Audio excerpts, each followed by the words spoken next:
Satisfação enorme, uma honra receber a professora Suzana Rodrigues. Eu vou ler rapidamente o currículo da professora. A professora Suzana Rodrigues é professora emérita de International Business Organization na Rotterdam School of Management, da Erasmus University. Ela é professora também de Estratégia Internacional na FUMEC. Ela possui um PhD pela Bradford Management School da University of Bradford. E a professora Suzana também tem um Fulbright Scholarship para estudos de pós-doutoramento dos Estados Unidos. A professora Suzana é uma high performer na Erasmus University. Em 2013, seu trabalho foi reconhecido através de uma premiação chamada Erasmus University Fulbright Scholarship, dedicada para os melhores professores daquela escola. Ganhou também vários prêmios por sua contribuição para a pesquisa em administração no Brasil e no mundo, né? A professora tem publicado nos principais jornais da nossa área de administração, como Human Relations, Journal of International Management, Journal of Management Studies, International Journal of Management and Governance, Organizational Review, Management International Review, Organization Studies, dentre outros, né, Luiz? Em 2009, seu livro Corporate Co-Evolution, A Political Perspective, em coautoria com o professor John Child, ganhou um dos mais prestigiosos prêmios no campo da administração, que é o The Terry Book Award from the Academy of Management. Eu tenho o melhor livro daquele ano, Academy of Management, e seu último livro, Co-Evolution Dynamics, com o Child e Ser Rodrigues, de 2013, apresenta uma análise profunda das estratégias de mercado e no mercado do porto de Yantian, na China, né? E atualmente ela está responsável como guest editor no special issue do Journal of International Business Studies, que é o principal jornal de International Business no mundo, né? E o tema do special issue é International Business Responses to Institutional Voids, portanto, absolutamente conectado com a sua palestra de hoje. Mas, só complementando, né, a Suzana é, com certeza, uma das professoras brasileiras mais inseridas na comunidade acadêmica internacional. Eu tenho acompanhado a Suzana aí há algumas décadas, né, que nós de amizade, de cooperação acadêmica. É uma satisfação enorme estar aqui com a Suzana, né? Além do mais, temos um grande amigo em comum, que, na verdade, eu conheci através da Suzana, que foi o John Child, que foi o meu supervisor na minha bolsa de doutorado de sanduíche, que eu realizei durante um ano na Universidade de Cambridge. Então, que já fazem 15 anos. Nossa, mãe! 15 anos, essa bolsa de sanduíche. Então, é uma satisfação enorme estar aqui com a Suzana, e sem mais delongas, eu passo a palavra para a Suzana. Já está aqui. Bom, boa tarde. É um prazer estar aqui, viu, professor Moacir? Vocês estão escutando? Não? Ainda não? Então, boa tarde a todos. É um prazer estar aqui com vocês. Eu gostaria, em primeiro lugar, de agradecer à USP, agradecer também os organizadores do evento, em particular ao professor Moacir de Miranda, que foi tão generoso na leitura do meu currículo. Muito obrigada. E eu tive o privilégio de ser da banca de doutorado do Moacir, aqui na USP. Eu nem lembrava, né, Moacir? E o Moacir deixou rastro lá na Universidade de Cambridge. Quando eu cheguei lá, aí o pessoal fala: você conhece o Moacir? O Moacir. Não, mas quem é o Moacir? Né? E aí depois eu tive o prazer de ser membro da banca dele, mas ele deixou história lá na Universidade de Cambridge. Bom, então, começando a minha palestra, eu vou falar sobre Institutional Voids in Emerging Markets e Missed Opportunities in Brazil.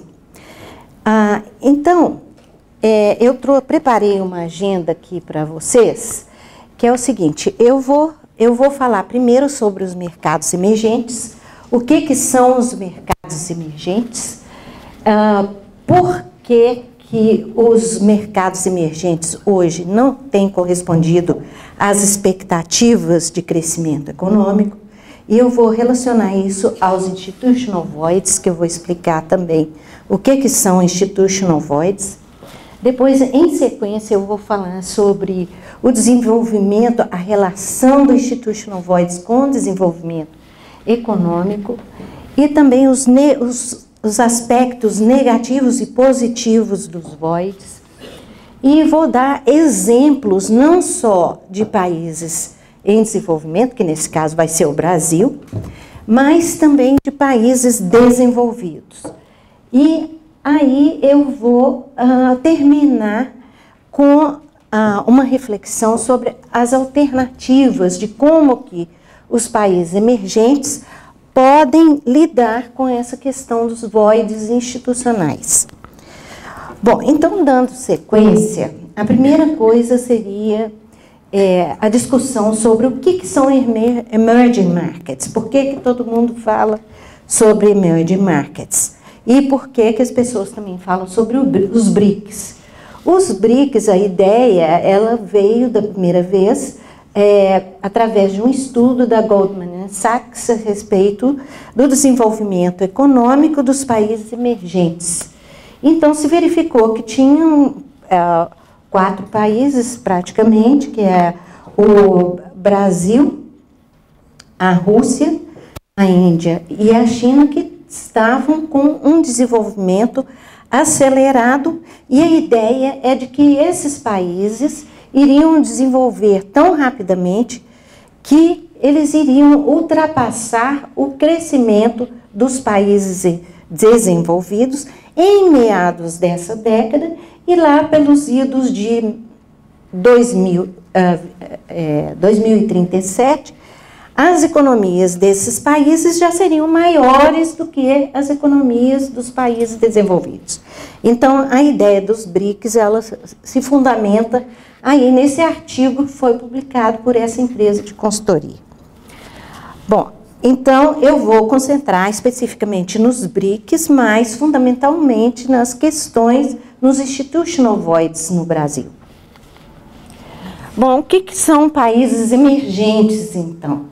Quando a gente fala de países emergentes, a primeira coisa que vem à mente, como eu disse, é a questão do rápido desenvolvimento econômico, a questão da liberalização dos mercados, a questão da integração desses países, a integração muito maior que se deu nessa década passada na economia global, e a atração de investimento estrangeiro por esses países.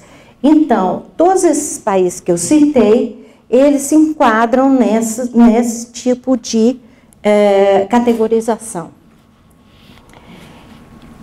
Outros aspectos que são importantes é que, anteriormente a essa década passada, os países desenvolvidos, os países em desenvolvimento, eles investiam fundamentalmente regionalmente. E esses países, então, começaram também a investir nos países desenvolvidos e também a fazer mais negócios entre eles. Aquilo ali é uma cena do investidor chinês na África. Então, hoje em dia, a África tem crescido, é uma das regiões que tem mantido um crescimento econômico alto, e muito se deve aos investimentos estrangeiros nessa região. E aí, um outro aspecto importante, que vocês evidentemente já sabem, que é a questão do poder geopolítico crescente dos BRICS, não é? Os BRICS hoje estão fazendo uma aliança política, evidentemente para ter assento na United Nations e em várias posições de poder político global. No entanto, o problema que acontece é que, apesar desse desenvolvimento tão impressionante na década passada, a primeira questão que se coloca agora tem a ver com a possibilidade desse crescimento que foi alcançado na década passada, ele ser sustentável. Será que ele é sustentável? Então, essa é uma das questões que a gente vai discutir aqui. Então, esse quadro basicamente mostra uma reavaliação do Goldman Sachs em 2011 a respeito do desenvolvimento dos países emergentes, em particular dos BRICS, e vocês vão ver o seguinte, que os BRICS, a ideia de que os BRICS como um todo iriam ultrapassar a economia de países desenvolvidos, inclusive dos Estados Unidos, em 2015. As economias dos BRICS somadas.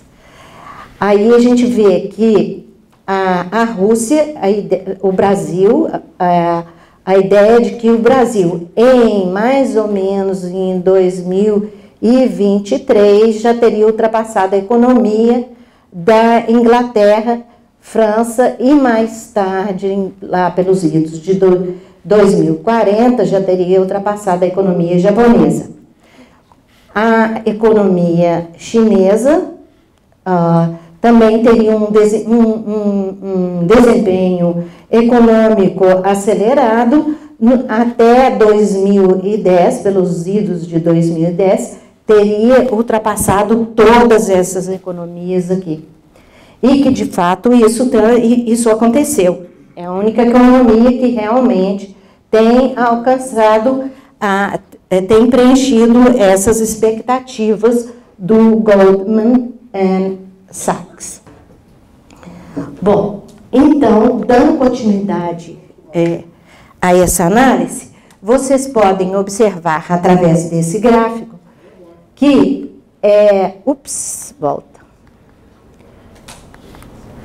Através desse gráfico, aqui vocês vão ver que os países, os BRICS, eles estão em verde, enquanto que os países desenvolvidos são esses aqui em azul.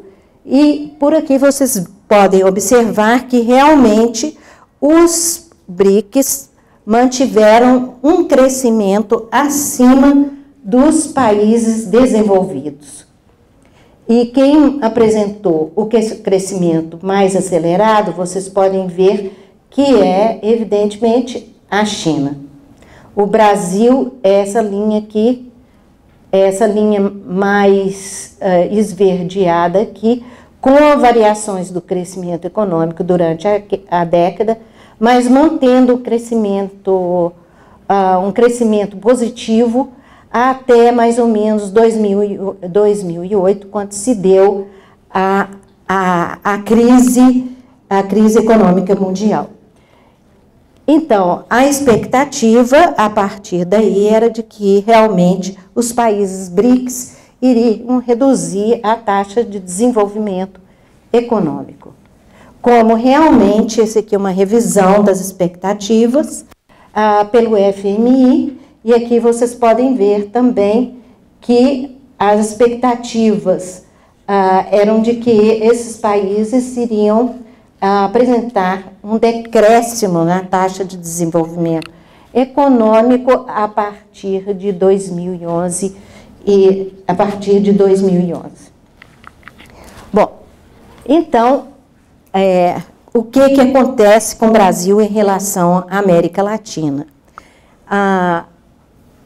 O que se está falando agora é dessa divisão econômica entre os países da Aliança do Pacífico, que envolveria o México, a Colômbia e o Chile, iriam ter um crescimento mais acelerado do que, por exemplo, os países do Mercosul.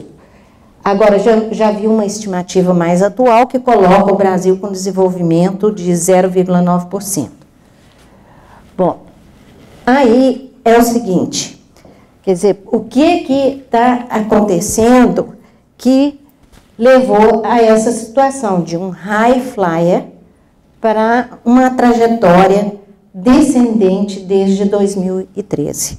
Isso que é a capa do Economist, que mostrava o Brasil como um high flyer em 2007, e já em 2013 eles publicaram o Brasil com essa capa aqui, no qual eles colocam a trajetória descendente, né?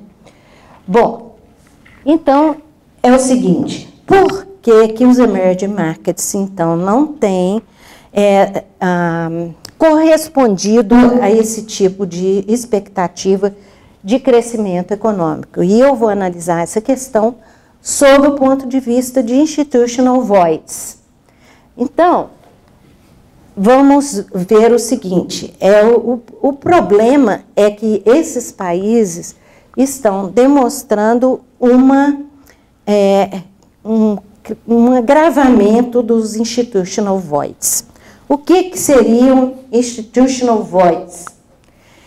Então, essa imagem aqui, eu a coloquei justamente para poder mostrar para vocês, de uma maneira metafórica, o que seriam os voids.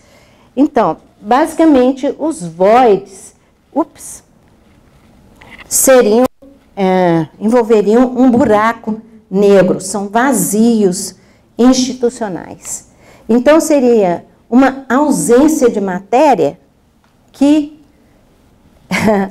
mata, quer dizer, difícil traduzir isso, mas uma ausência de matéria que tem importância. Bom, como que surgiu essa ideia do institutional voids? Essa ideia do institutional voids, ela veio da Harvard University, de autores como o Tarun Khanna e o Krishna Palepu. Então, esses autores estavam preocupados com a questão das deficiências no sistema institucional que impedem os mercados de funcionarem adequadamente e que tem impacto no desempenho das empresas, principalmente das empresas multinacionais. Então, esses autores, eles estavam analisando a questão dos institutional voids sob o ponto de vista das empresas multinacionais. Então, como que os institutional voids afetariam as empresas multinacionais nos países emergentes? Então, fundamentalmente, através do sistema político, através da maior instabilidade política, esses países também teriam problemas relativos à regulamentação, que não seria muito favorável ao empreendedorismo, ao desenvolvimento das empresas e das multinacionais. Um outro aspecto teria a ver com falhas de mercado, quer dizer, as falhas de mercado seriam a falta de ligação entre o sistema de produção de serviços e produtos, os outputs das empresas e os consumidores. Quer dizer, haveria falhas nesses links da cadeia de suprimento. Então, a ideia era essa. O outro tem a ver com a legislação a respeito dos mercados de trabalho, e não só a legislação, mas a qualificação dos mercados de trabalho, que não seria suficiente nos países BRICS ou nos países emergentes. E a outra condição seria os mercados de capital, que também não seriam tão vigorosos como acontece em Tóquio, Londres e no Stock Exchange de Nova York. Bom, então, Um ponto interessante da teoria desses autores é que eles trabalharam com a ideia do institutional voids contendo duas dimensões que são assim lados diferentes da mesma moeda. Então, o que seriam, haveria aspectos positivos dos institutional voids, mas haveria aspectos negativos, que seriam restrições ao desenvolvimento econômico e restrições ao desenvolvimento das empresas, mas também haveriam aspectos positivos. Então, qual é a ideia deles? É que haveriam realmente os voids, né, que poderiam se manifestar através de problemas de infraestrutura que ocasionariam falhas de mercado, quer dizer, não haveriam links eficientes entre as atividades produtivas e o escoamento da produção. E haveria também volta. Espera aí. Isso. E haveria também a questão de que esses voids existentes nos mercados emergentes, eles poderiam representar oportunidades para as empresas multinacionais naqueles países. E é o que, de fato, está acontecendo de uma maneira muito significativa com os investimentos chineses na África. Porque os chineses, hoje em dia, então, eles tomam conta da infraestrutura, eles exercem o papel do Estado, eles criam escolas, eles criam a infraestrutura para as empresas, constroem estradas e constroem as ligações entre a produção e o escoamento dessa produção. Então, o Tarun e também o Krishnas, eles viram na ausência do Estado uma oportunidade para as empresas multinacionais. Bom, então, o meu argumento, ele vai além disso, porque o que eu tento colocar nessa palestra é que, na verdade, os institutional voids, eles são importantes não só para a economia, mas eles têm um impacto extremamente relevante na estrutura social. Então, a gente vai ver isso aqui, de como que os voids, eles podem criar custos sociais. O que são institutional voids, então, segundo a minha perspectiva? Os institutional voids têm a ver com gaps entre as regras formais, a legislação, normas e regras, e como que essas regras são implementadas ou reforçadas. Então, eu vou desenvolver isso aqui com maior detalhe. O que eu quero dizer com isso? Eu estou interessada na questão da capacidade do sistema institucional de gerar respostas adequadas àquela determinada regra. Então, os institutional voids têm a ver com problemas de links entre as regras. Por exemplo, é proibido poluir. Volta. Aí, é proibido poluir, mas, de fato, as pessoas poluem. Opa! Oh, Deus, isso aqui é muito pequenininho. Tá. De fato, as pessoas poluem, não obedecem às regras, e, ao mesmo tempo, os mecanismos de enforcement, quer dizer, de fazer com que as pessoas obedeçam àquela determinada regra, não funcionam. Então, esse é um problema básico dos países emergentes que eu quero analisar. Bom, algumas questões são críticas nesse sentido. é como eu disse, os institutional voids, eles afetam não somente a economia, mas afetam a sociedade como um todo. E eles geram custos sociais que impactam no desenvolvimento sustentável. E o terceiro ponto que eu quero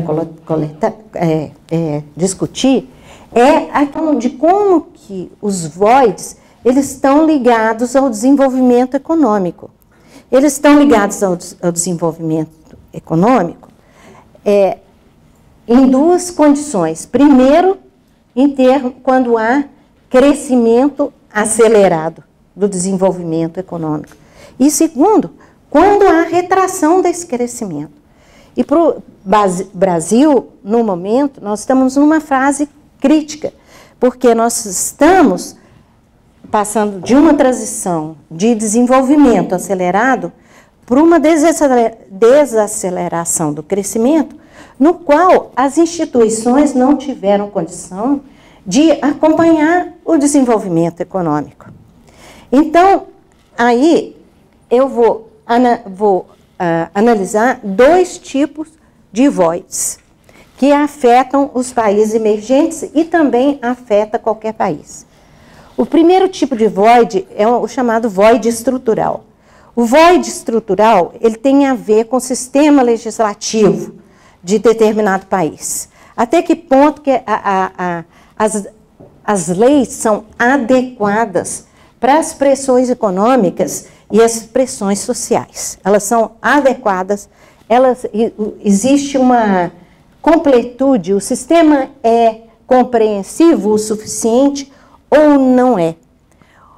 Então, o segundo ponto tem a ver com o que eu chamo de contingent voids. Quer dizer, são os voids contingenciais. Esses voids contingenciais, eles podem aparecer e se tornam salientes durante o crescimento econômico. Por exemplo, durante o crescimento econômico, pode aparecer uma série de oportunidades não previstas, não é? Não tem ninguém para executar. Por exemplo, todos nós sabemos que existe uma escassez enorme de caminhoneiros para fazer o transporte. Não é isso? Então, o que acontece? Essa escassez que é provocada pelo desenvolvimento econômico, pela necessidade de escoar a produção até o Porto de Santos e etc., ou outros portos, não é? Pela pressão do crescimento da China, certo? Então, o que acontece? Aí várias pessoas começam a falar, não, eu posso fazer. Eu posso fazer, eu tenho condições de fazer. E, na verdade, não tem treinamento, nunca dirigiu o caminhão e tem uma série de problemas. Então, o que acontece? Essas pressões, elas acabam exercendo também outras pressões nas instituições que não conseguem fiscalizar e não conseguem monitorar essa situação. Por quê? Porque as estruturas sociais e as estruturas institucionais, elas não se desenvolvem ao mesmo ritmo que o desenvolvimento econômico. Então, as estruturas sociais e institucionais estão sempre em atraso. Elas nunca acompanham o crescimento econômico. Então, às vezes aparece uma tecnologia nova, hospitalar, aí não tem regra para o uso daquele aparelho. Então, tem várias situações dessa natureza. O país começa a crescer, começa a importar aparelhos mais sofisticados e as pessoas não sabem utilizar, aquele aparelho fica jogado lá por muito tempo, não é utilizado e quando é utilizado, é mal utilizado e causa problemas para as pessoas. Então, esse é um exemplo de problemas causados pelo crescimento econômico. Agora, os voids contingenciais também podem aparecer em ocasiões de redução de crescimento econômico, e esse exemplo aqui que eu vou dar para vocês. Bom, primeiro eu vou falar um pouquinho dos voids institucionais, que são dos voids estruturais. Os voids estruturais, eles têm a ver com a legislação, se ela existe ou não, se as regras ou as regras ou a regulamentação existe e se elas são implementadas. Não é? Então, aqui eu usei um estudo que foi feito sobre a Rule of Law Index, e esse estudo ele compara vários países em relação aos sistemas legais e a implementação das leis. Então, pelo que vocês podem ver aqui, os países desenvolvidos, eles têm um sistema formal que é bem desenvolvido e compreensivo, e, ao mesmo tempo, eles têm sistemas que vão fazer com que a lei seja implementada. A mesma coisa aqui. Bom, aqui vocês vão ver que os outros países estão todos do outro lado, quer dizer, não só eles têm problema de leis para várias condições que não existem, mas, ao mesmo tempo, eles não têm sistemas de implementação dessas leis, não tem monitoração, não tem fiscalização, nada disso. Então, vocês vão ver que os BRICS estão aqui na metade do caminho, entendeu? Mas eles têm problemas sérios de implementação das leis e regras. E aí eu vou mostrar para vocês, vou começar a mostrar os exemplos agora da nossa vida diária, que para vocês terem a noção do como que o Institutional Voids nos afeta na vida diária, e como que podem afetar as empresas e como que afeta a sociedade também. Eu vou começar com um exemplo da Inglaterra. E esse exemplo da Inglaterra se refere à carne de cavalo, ao problema da carne de cavalo, que foi descoberto num supermercado, uma cadeia de supermercados chamada Findus, e que se descobriu que esse supermercado, em vez de vender carne de vaca, como carne de boi, né, como estava especificado nos pacotes, começaram a vender carne de cavalo como se fosse carne de boi. E isso deu maior rolo na Europa inteira. Então, eu quero ilustrar isso para vocês, como que isso implica no Institutional Voids, que evidentemente tem consequências sociais importantes. Ops, vamos lá. Vamos ver se eu consigo fazer isso funcionar. Espera aí. Acho que aqui tem que dar uma...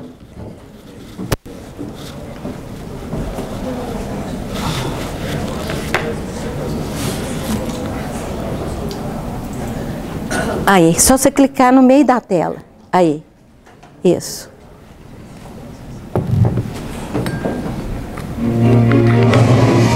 What have we been eating? And what have the food industry been doing to stop us eating it? They have totally failed. They're responsible. A month since the horse meat scandal began, it's given us all food for thought. Can we now trust the processed food we eat, those who sell it to us, and the regulator, which is supposed to protect us from harm? From the first discovery in Ireland, more cases followed. It seemed like everyone on the high street was involved. Tesco has just revealed that some portions of frozen spaghetti bolognese have been found to contain significant levels of horse DNA. Today it emerged Findus knew about horse meat in its products for a week before it told anyone. And it's not just beef. The food industry has a long history of misleading customers, using cheap fillers to bulk up products and keep down prices. Not all insiders were shocked by the horse meat scandal. Food fraudsters are making millions of pounds year on year, and the reason why they're doing this is because there is very little in the way of testing going on. The main weakness in the system seems to be testing. If you don't look, you don't find. And it's increasingly clear that we've not been looking enough. So who is responsible for making sure the food we eat is safe and for policing the food industry? Well, it's the Food Standards Agency, though it's lost money and power in a reorganisation 3 years ago. I'm very upset about how the FSA has been weakened.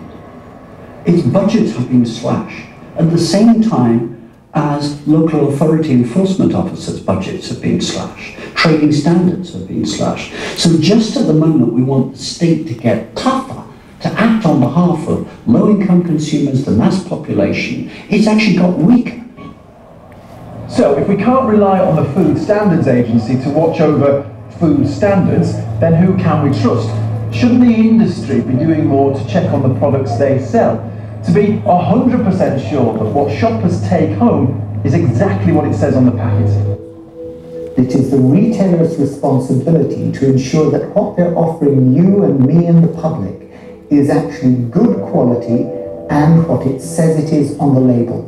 They have totally failed in their responsibility to do that.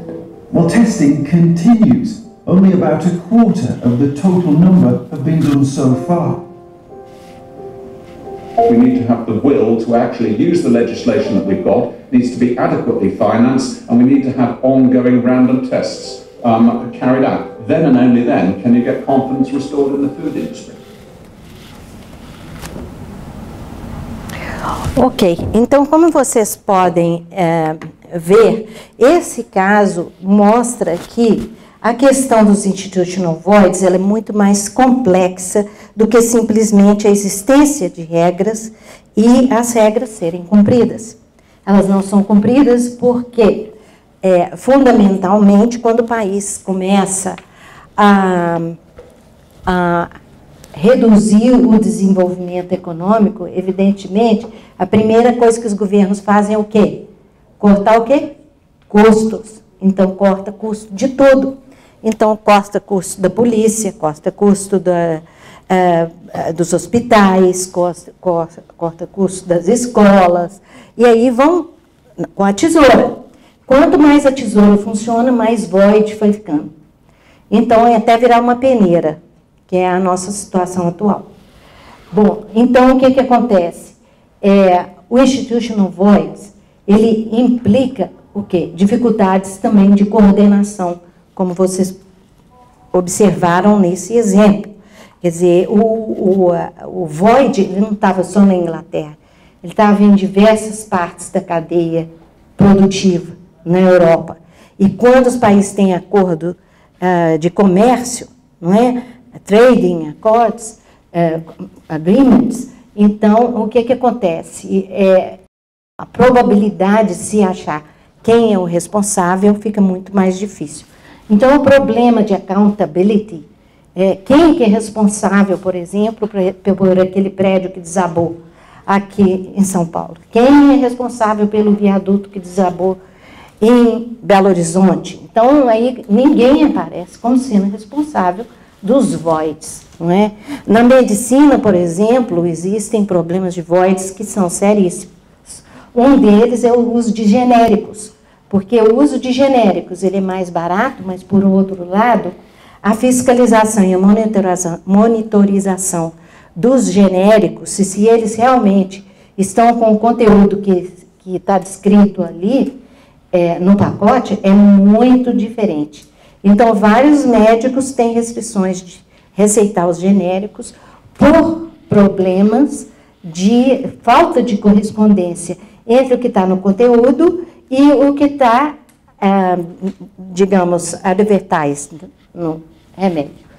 Então, o problema todo é que existe problemas de fiscalização que são extremamente importantes e que têm consequências na vida das pessoas. Bom, eu vou passar por um outro exemplo, agora é um exemplo brasileiro, que eu gostaria de que vocês prestassem atenção nos headings que estão nos locais do filme, desse clipe, e porque vocês vão ver exatamente onde que estão os voids, o que é o void, e qual que é o problema do enforcement, onde que o enforcement deveria estar. e quais são os custos sociais. Então, acho que eu vou precisar da sua ajuda aí no próximo.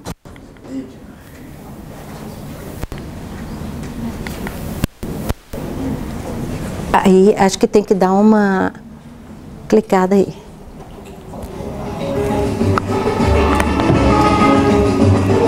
Sao Paulo, the richest state in Brazil.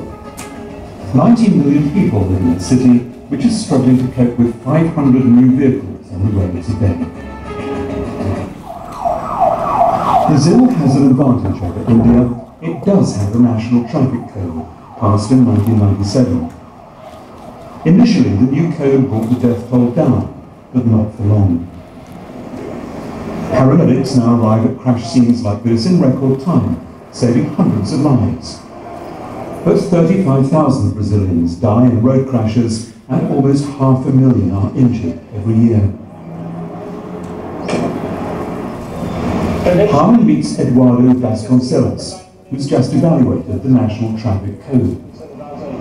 Os principais problemas que nós ainda enfrentamos no código. One of the main problems with the new highway code is that the mandate to control the traffic was devolved from the national government down to the local level. And the main issue here is that not every council has the ability to do this control properly. They lack technicians, engineers. They don't have the right resources in place. Não tem engenheiros e não tem como organizar. Esse é dos grandes desafios.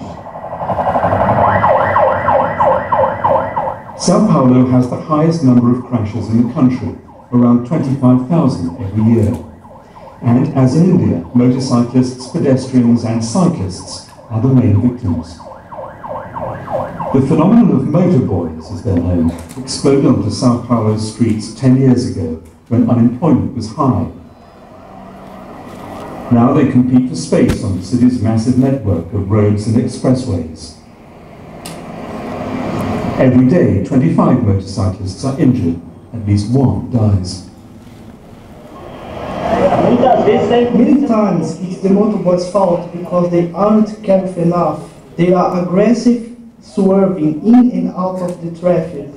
They want to go faster because many companies want them to deliver faster. The work has to be done, but they shouldn't behave like idiots because that's when accidents happen in the traffic.